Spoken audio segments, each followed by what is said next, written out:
नमस्कार, आदाब, सत श्री अकाल, जय भीम, जोहार। मेरा नाम है नवीन कुमार। वक्फ बोर्ड संशोधन विधेयक को लेकर बनाई गई जेपीसी में बवाल हो गया है। विपक्षी सांसदों ने आरोप लगाया है कि जेपीसी के अध्यक्ष जगदंबिका पाल मनमानी कर रहे हैं और उन्हें पक्ष रखने का समय नहीं दे रहे, और अगर यह सिलसिला नहीं रुका तो वह समिति से अपना नाम ही वापस ले लेंगे। बात इतनी बढ़ गई है कि वक्फ बोर्ड संशोधन विधेयक पर बनी संयुक्त संसदीय समिति यानी जेपीसी में शामिल विपक्षी दलों के सांसदों ने ओम बिरला को इसे लेकर चिट्ठी तक लिख दी है। इस चिट्ठी में विपक्षी सांसदों ने वक्फ विधेयक को लेकर अपने विचार रखने के लिए और समय देने की मांग की है। आपको पता ही होगा कि वक्फ बोर्ड संशोधन विधेयक को पिछले सत्र में 8 अगस्त को पेश किया गया था। इसके प्रावधानों को लेकर दोनों सदनों में भारी हंगामा हुआ था। इस हंगामे के बाद सरकार ने राज्यसभा से इसे वापस ले लिया था और अगले दिन यानी 9 अगस्त को जेपीसी को सौंपने का ऐलान कर दिया था। अल्पसंख्यक मामलों और संसदीय कार्य मंत्री किरेन रिजिजू ने समिति में 31 सदस्यों के नामों की घोषणा की थी। इसमें 21 सदस्य लोकसभा से थे और 10 सदस्य राज्यसभा से। इसमें एनडीए की तरफ से जहां निशिकांत दुबे हैं, तेजस्वी सूर्या हैं, दिलीप सैकिया और अरविंद सावंत जैसे नेता हैं, तो यूपीए की तरफ से गौरव गोगोई, इमरान मसूद, मोहम्मद जावेद, कल्याण बनर्जी, संजय सिंह और असदुद्दीन ओवैसी जैसे सांसद। जगदंबिका पाल को इसका अध्यक्ष बनाया गया। समिति को अगले सत्र के पहले हफ्ते के आखिरी दिन तक रिपोर्ट देने का समय दिया गया था। अब देखिए कि संसद का शीतकालीन सत्र 25 नवंबर से शुरू होने जा रहा है और यह 20 दिसंबर तक चलेगा। मतलब 30 नवंबर तक जेपीसी को अपनी रिपोर्ट सौंप देनी होगी। शीतकालीन सत्र के दौरान वन नेशन वन इलेक्शन और वक्फ विधेयक बिल पर भारी हंगामे के आसार हैं, लेकिन इसके पहले वक्फ बोर्ड संशोधन विधेयक पर जेपीसी में ही जंग छिड़ गई। विपक्षी सांसदों का आरोप है कि जेपीसी के अध्यक्ष जगदंबिका पाल मनमाने फैसले ले रहे हैं और बैठक की तारीख तय करने और गवाहों को बुलाने में मनमानी कर रहे हैं। उनका कहना है कि जेपीसी भी एक छोटी संसद की तरह है, जिसमें विपक्षी सांसदों की बातें भी विस्तार से सुनी जानी चाहिए और किसी भी सूरत में तय प्रक्रिया का पालन किए बगैर विधेयक को पारित नहीं कराया जाना चाहिए। अब हुआ यह है कि जेपीसी की बैठक में ही जमकर बवाल हो रहा है। भाजपा सांसदों का आरोप है कि विपक्षी सांसद जानबूझकर बिल को लटकाना चाहते हैं।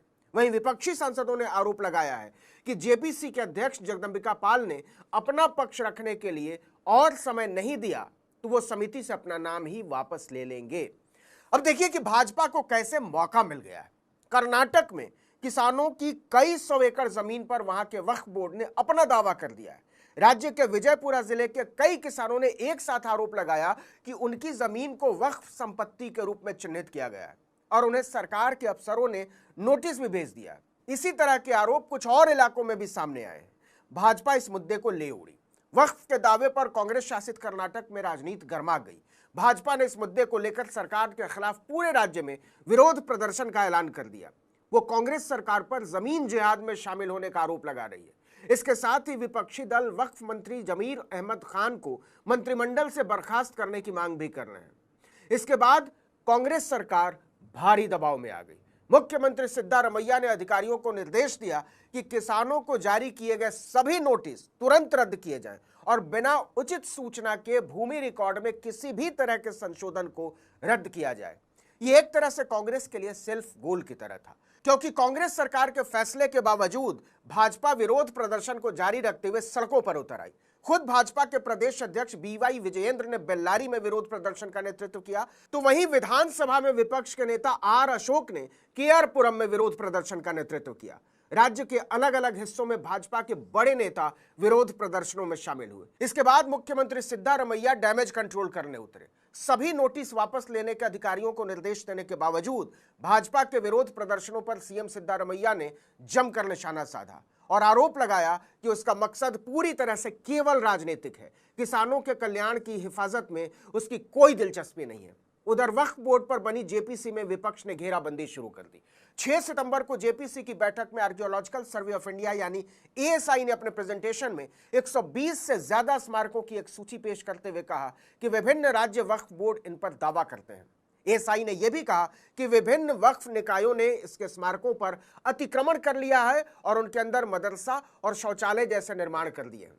इसे लेकर बैठक में ही बहस शुरू हो गई। कुछ विपक्षी सदस्यों ने विरोध करते हुए कहा कि ये सुविधाएं मुसलमानों की इबादतगाहों में मौजूद होनी ही चाहिए। एक विपक्षी सांसद ने एएसआई पर आरोप लगा दिया कि अकेले दिल्ली में 172 वक्फ संपत्तियों पर उसने अनधिकृत कब्जा करके रखा हुआ है। संयुक्त संसदीय समिति के सामने बीजेपी के सदस्यों ने कहा कि कुरान में वक्फ का कहीं जिक्र नहीं है, लिहाजा वक्फ बोर्ड एक गैर इस्लामिक संस्था है। इसके बाद ओवैसी और बीजेपी के सदस्यों के बीच तीखी बहस की नौबत आ गई। तमाम संगठन जेपीसी के सामने अपना बयान दर्ज करा रहे, जैसे जकात फाउंडेशन ऑफ इंडिया और इंटरफेथ कोलिशन फॉर पीस की तरफ से सैयद जफर महमूद पेश हुए, दिल्ली के पूर्व उपराज्यपाल नजीब जंग पेश हुए, रिटायर्ड लेफ्टिनेंट जनरल एएमयू के पूर्व कुलपति और अभिनेता नसीरुद्दीन शाह के भाई जमीरुद्दीन शाह पेश हुए, तो कई राज्य वक्फ बोर्डों के प्रतिनिधि भी जेपीसी के सामने पेश हो रहे हैं। लेकिन जब केंद्र सरकार के संस्कृति मंत्रालय के अधिकारी पेश हुए तो हंगामा हो गया।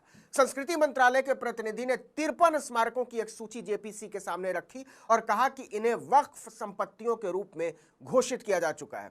इस पर विपक्षी दलों के सदस्यों ने कहा कि संस्कृति मंत्रालय के प्रतिनिधि संसदीय समिति को गुमराह कर रहे हैं। समिति के कुछ सदस्य तो इस कदर नाराज हो गए कि सरकार के प्रतिनिधि पर जेपीसी को गुमराह करने का आरोप चढ़ दिया और कहा कि आप व्हाट्सएप यूनिवर्सिटी के आधार पर गलत सूचना दे रहे हैं और अगर आप ऐसे ही निराधार दावे करते रहे तो आप लोगों के खिलाफ विशेषाधिकार हनन का मामला बन जाएगा। उन्होंने कहा कि एएसआई एक्ट किसी भी स्मारक के धार्मिक चरित्र को बदलने की अनुमति नहीं देता है। सांसद ने यह भी आरोप लगाया कि हिंदू धार्मिक स्थानों के मामले में एएसआई का रवैया कुछ और है। तो कुल मिलाकर कहानी यह है कि वक्फ बोर्ड संशोधन विधेयक जेपीसी के अंदर भी सरकार के लिए जी का जंजाल बन गया है और अगर विपक्ष ने इसे लेकर सामूहिक रणनीति बनाई तो संसद में सरकार के अपने सहयोगियों तक का साथ लेना उसके लिए मुश्किल हो सकता है। इस वीडियो में